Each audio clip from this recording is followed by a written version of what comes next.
Selamat datang kembali di Ruang Bara. Dan minggu ini, ya seru banget minggu ini. Kita dikagetkan dalam situasi politik reshuffle Kabinet Merah Putih.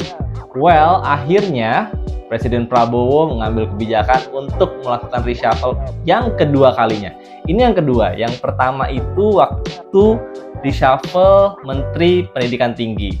Dan saat ini yang terjadi pada kemarin, reshuffle terhadap beberapa menteri dari Kabinet Merah Putih. Kita sebut ada Menko Polkam, ada Menteri Koperasi, kemudian juga ada Menteri P2MI, yang mana situasinya itu masih dalam tanda tanya. Kenapa tanda tanya? Soalnya waktu reshuffle itu situasi di lapangan dadakan banget.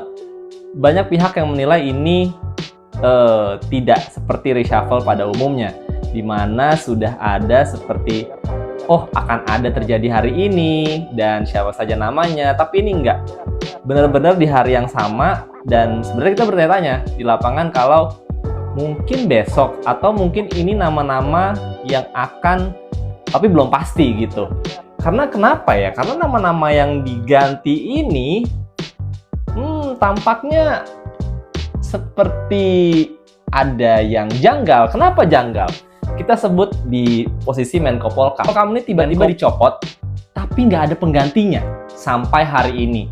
Jadi posisi Menko Polkam itu spesial dalam arti saat ini dijabat oleh ad interim Menteri Pertahanan Syafri Samsudin. Kemudian Menteri Koperasi yang disebut-sebut ini tangan kanannya dari Joko Widodo, di mana ya setelah Budi Ari ini dicopot, kemudian diganti wakilnya yaitu Ferry Juliantono, yang mana ya tidak banyak berganti sih, cuma naik doang posisinya dari wakil kemudian menjadi menteri gitu. Tapi kemana Budi Ari? Apakah benar sudah didepak oleh Presiden Prabowo dan kembali ke Solo terus ngadu ke Jokowi? Ya kita belum tahu juga sih, sampai saat ini memang belum ada informasi atau kabar kalau memang Budi Ari bakal ketemu Jokowi di Solo. Tapi Jokowi menanggapi itu semua hak prerogatif Presiden.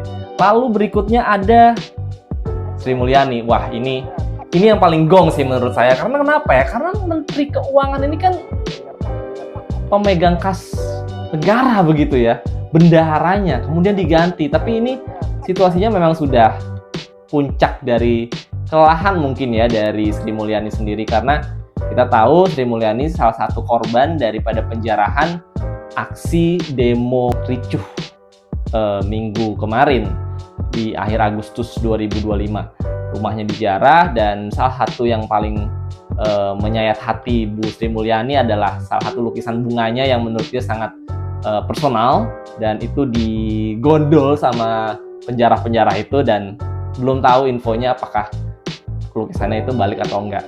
Dan next itu ada Menteri P2MI yang diganti oleh kader Golkar.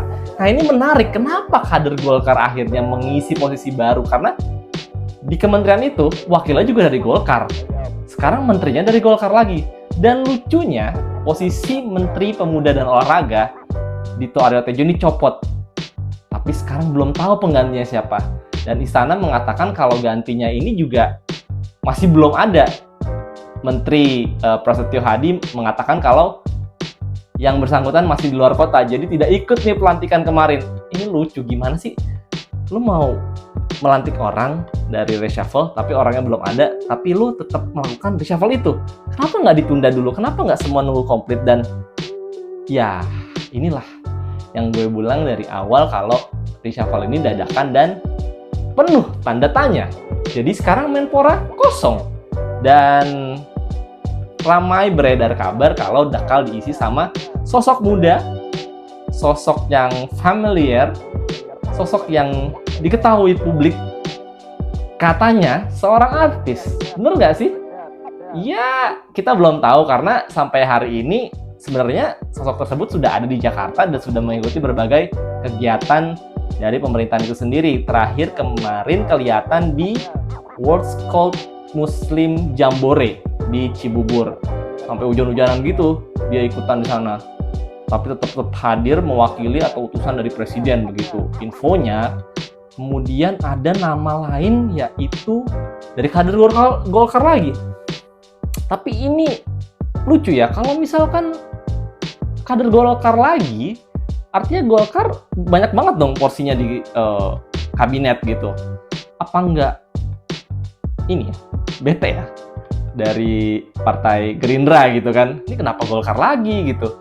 Tapi kalau misalkan yang ngisi Gerindra, ini kabarnya akan diisi satu sosok yang memang sudah sangat dekat dengan Prabowo, bahkan memiliki kedekatan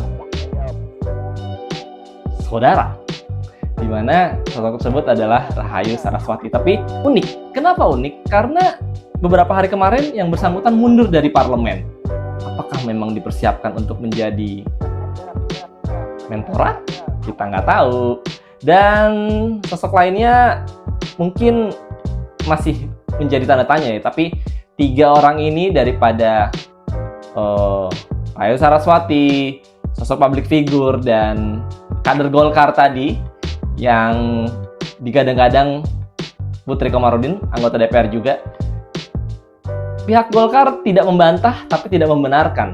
Hanya saja mengatakan kalau ya kalau memang itu dari kader Golkar, mereka siap gitu.